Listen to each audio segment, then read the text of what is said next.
This is TWiT. For those who don't know, Nginx is spelled Nginx. It's a web server and more that's been steadily growing in popularity. When I installed GRC's GitLab instance on a FreeBSD Unix box, Nginx was and is providing that platform's web services. Apache, which for decades was the leader, is no longer so.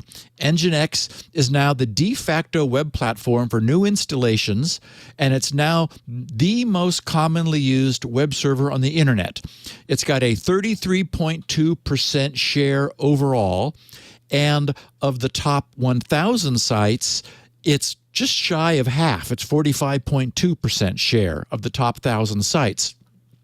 And it can serve as a reverse proxy, a load balancer, a mail proxy, and an HTTP cache. So lots of different things it can do. And, over time, large projects tend to get pushed to do things they were not originally designed to do. New chunks get added onto them here and there. And what might have once started out as an elegant and straightforward architecture ends up becoming awkward, riddled with special case exceptions, and it becomes increasingly difficult to maintain. And of course, as we know, where security is important, simplicity is really key. So, in other words, these big projects almost inevitably begin to show their age. And one such example is OpenSSL. As we've covered here, it's become so old, cumbersome, and creaky that various lean and streamlined alternatives have been built. It remains an amazing toolkit. I use it at the command line from time to time to do stuff with certificates that there's like no other way to do them conveniently. But if all one wanted now was a fast, clean, and simple way of getting secure TLS connections, OpenSSL may no longer be the best choice. So, what of web servers? I thought it was interesting that the official Apache.org site claims that they said, quote, co-founder Brian Behlendorf first came up with the name Apache for the server. The name Apache was chosen out of reverence and appreciation for the people and tribes who refer to themselves as Apache. Okay, well, I think that indigenous Native Americans are a great and noble people, but those of us who have been around for a while will recall that that's not the case. The Apache web server got its name because literally it was a Apache web server. And the Internet Archive doesn't lie. I've tracked it down. Question number 4 on the Apache's FAQ from July 9th of 1997 asks, why the name Apache? And it provides the answer. It said, a cute name which stuck. Apache is a Apache server. It was based on some existing code and a series of patch files. Okay, so my point is that, it did get rewritten at one point when the world became aware of how important it was going to be to have a strong, robust server, but it's getting a little bit long in the tooth, and we have a new kid in town. F5 Networks, which focuses upon web application security, needed a platform. So just over 3 years ago, in March of 2019, they purchased Nginx for $670 million, which, again, we've talked before about how interesting it is that you buy an open source thing for that much money. It's like, okay. Anyway, as a result, today it is they who are investigating a credible appearing report of a 0-day in Nginx. And again, there are credible appearing reports, which we'll talk about in a second, including reports of successful breaches using a 0-day in what is now the Internet's most popular web server, and in use by nearly half of the top 1,000 Internet sites. A spokesperson asked by the press yesterday, on Monday, said, "We are aware of reports of an issue with Nginx web server. We have prioritized investigating the matter and will provide more information as quickly as we can." Well, okay, that's good. Now, the problem first surfaced on Saturday when a Twitter account connected to a U.S.-based group known as Blue Hornet tweeted about an experimental exploit for Nginx version 1.18, which is the current release. The group tweeted, they said, quote, "As we've been testing it, a handful of companies and corporations have fallen under it." They didn't respond to requests for further comment, but a different researcher shared a conversation they had with the people behind Blue Hornet about this issue. The group explained that the exploit has two stages and starts with an LDAP injection. LDAP stands for Lightweight Directory Access Protocol, and an LDAP injection is an attack used to exploit web-based applications that construct LDAP statements from whatever it is the user supplies. And so if there's some tricky way of supplying some information that can in some way abuse what LDAP is doing with that user-supplied information, that's your way in. Blue Hornet said that they would share the issue with the Nginx security team through HackerOne, presumably for a bounty, which in this case seems fair if they've got a 0 day on for Nginx, or through F5's internal platform. And Blue Hornet later created a GitHub page where they explained in detail how they discovered the issue and how it works. For anyone who's interested, I've got it. Sounds like it's an LDAP exploit, though, right? I mean, yes. Not necessarily a flaw in Nginx. You have to exploit LDAP first. I think that's the case. Yeah. So they wrote, "We had been given this exploit by our sister group, Brazen Eagle, who had been developing it." I know. Okay, that's not their real name for sure. Okay, go ahead.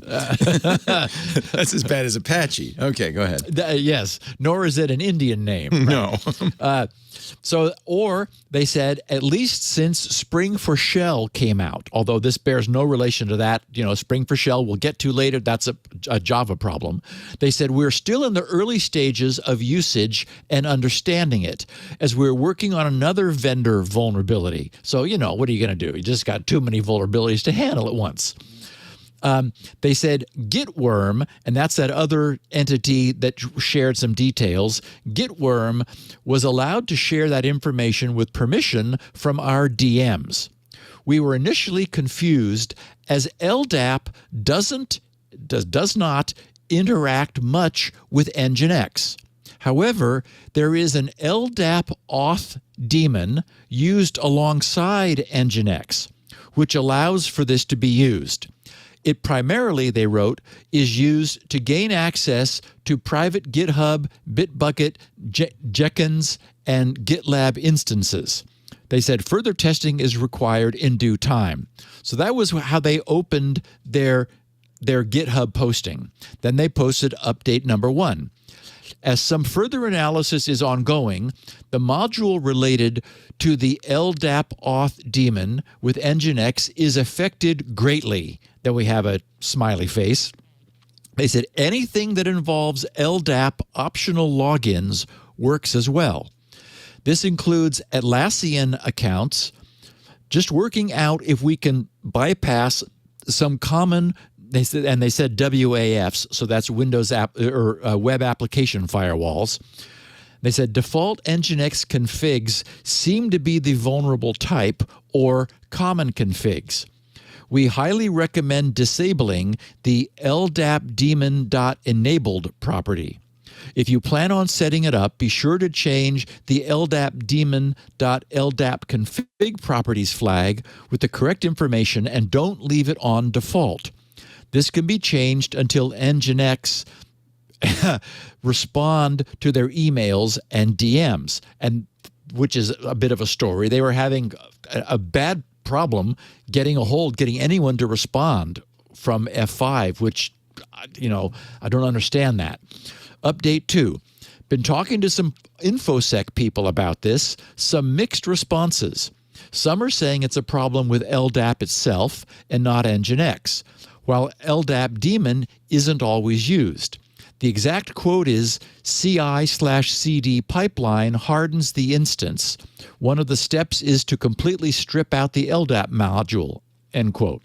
And they said this is partially correct. In fact, it's an option when compiling Nginx. However, it could be a problem with LDAP itself. The issue with this is that it only works with Nginx instance using LDAP, such as any login portal that supplies that authentication method. Further analysis and testing is required, they said again, looks to only be affecting this version. If it affects updated versions of the LDAP protocol, then we'll see what comes of that. Update 3.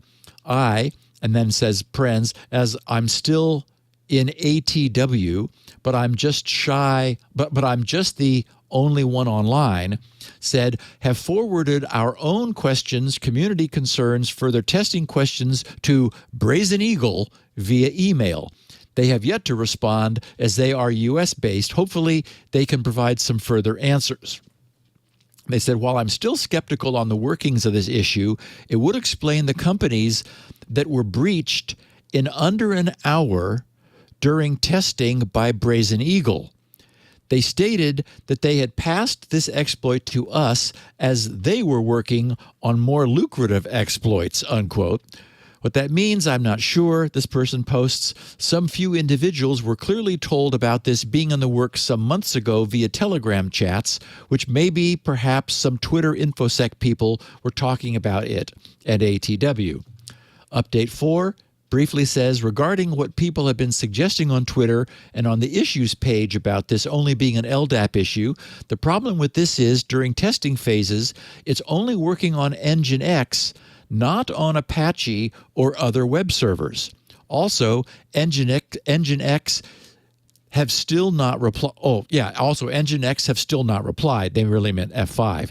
Anyway, DMs or email. We've emailed some companies that are affected that we've not breached, since that's, they said, heavily against our ideals, for support on the matter regarding security around this exploit. The 5th update. So we've been followed by an employee of Nginx on Twitter. Through them a DM asking about the situation, no response yet. We've been working on another exploit for MongoDB and another database management framework, looking to have the proof of concept out in a week's time. Video as well. We'll be working on it with this Gitworm guy on Twitter. And then finally, update 6, we got a DM from Nginx on Twitter regarding the issue. And I grabbed a screenshot of this Twitter dialogue. They originally said, hello, does Nginx have a vulnerability disclosure program or a bug bounty program? The reply back was, please report any security-related issues concerning Nginx to, and then they have mail to security-alert@nginx.org. And then the hackers replied to that DM, already have done. Did you get the email? Is there a template you wish us to follow? So, and then lastly, Nginx tweeted, addressing security weaknesses in the Nginx LDAP reference implementation. And their tweet had included a bit.ly link. And so the end of this GitHub stream is the 8th update, reading, as Nginx have now released a blog post about the public releases of information, we've emailed them with a description, some familiarities of the issue that they highlighted over, and assets affected. However, people are quick to jump on the this is fake or this isn't anything bandwagon, as we got no answer to if there is any bounty offered by Nginx for the findings. We've not shared any deeper information about this. If there's no bounty or even reward, we've looked at other options that would be to sell the exploit on either breached.co exploit.in or other sites. See, that does make me suspicious. That's kind of blackmail almost, right? Now they're saying. Yeah, well, and I noticed that apparently is not against their ethics, although they're saying that using it directly is. And then they said, we've been offered about $200K in XMR, which is Monero, for the exploit. And then they finished, if you're thinking that we're only interested in money, then they said, yes, what do you expect? We're a threat group, LOL. So, okay, take that for what it's worth. As for their part, Nginx is playing this as though they don't think that this is much of a threat.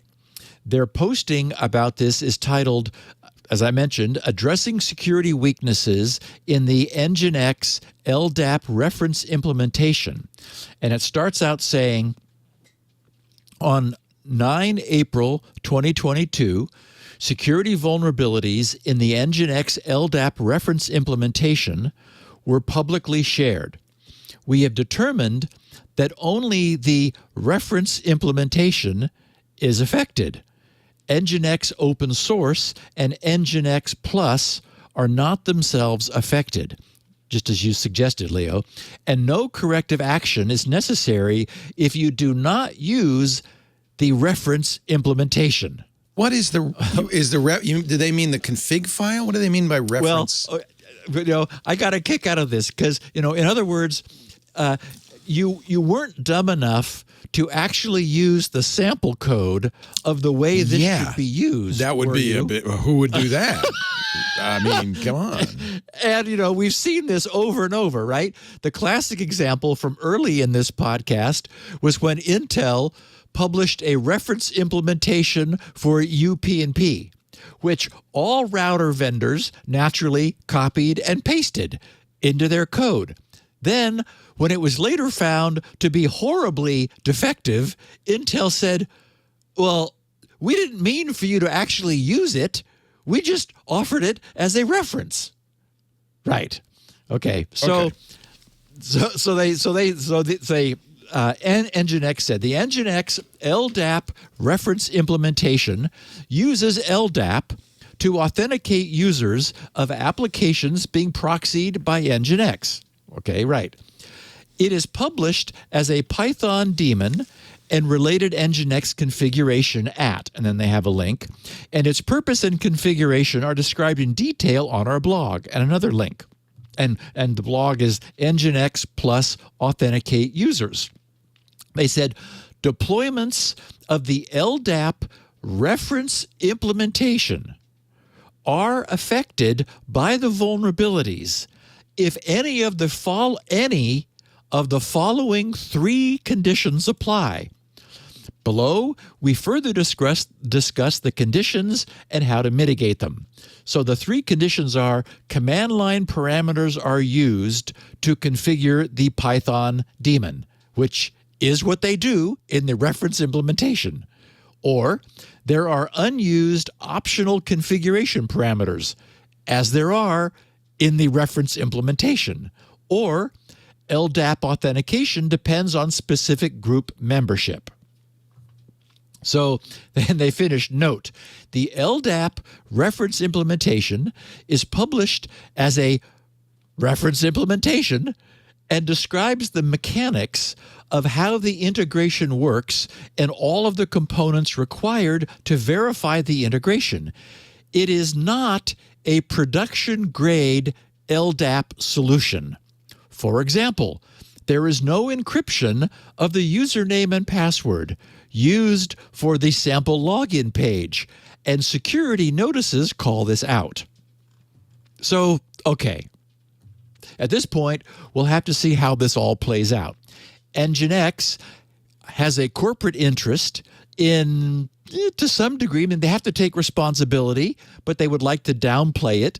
And they appear to be sliding the responsibility for this mess onto the shoulders of those who actually implemented their reference implementation. But for all of us here, there's a larger takeaway lesson, I think, to be learned. It's a sort of a variation on the tyranny of the default, right? And that is never, for the sake of simplicity or clarity, offer an insecure example or reference implementation that you're not prepared to have pretty much everyone use for real exactly as it is offered without modification in a real production environment, right? Because that's exactly what's going to happen.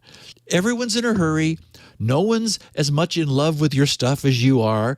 No one else knows it as well as you do. They don't want to make a career out of setting it up.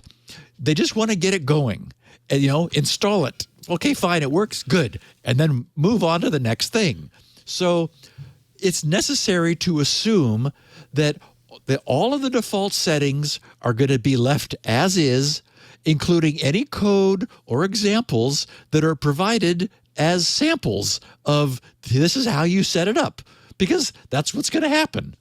Yeah, I mean, that's when I set it up, that's exactly what I did. I used their conf, their example conf, I'm sure. Yes. Yeah. And I followed a recipe when I put GitLab, when I set up GitLab. And Leo, this thing, I just shudder when I think of what's going on. It's got so many moving pieces. I'm typing. It's like, you're the sorcerer's apprentice and you're casting spells no idea what into you're the doing. console. Yeah.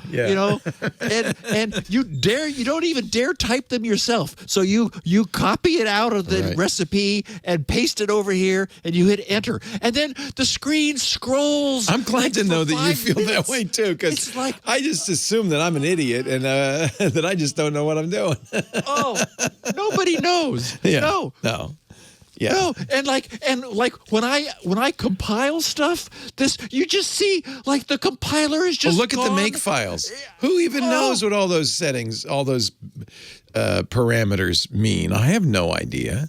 No, this is why Windows doesn't really work anymore. Mm-hmm. They just say they press build and they just stand back. It's like, okay, and then does Notepad run? Okay, thank God. So on Sunday, the hacking group claimed that they had tested the 0-day on the Royal Bank of Canada, but didn't explain whether the bank had actually been breached. It later said it did breach the systems of the Chinese branch of UBS Securities. Neither of those institutions responded to requests for comment from the press. But none of us should be surprised if we learn in the coming weeks, or maybe it'll be the title for next week's podcast, right?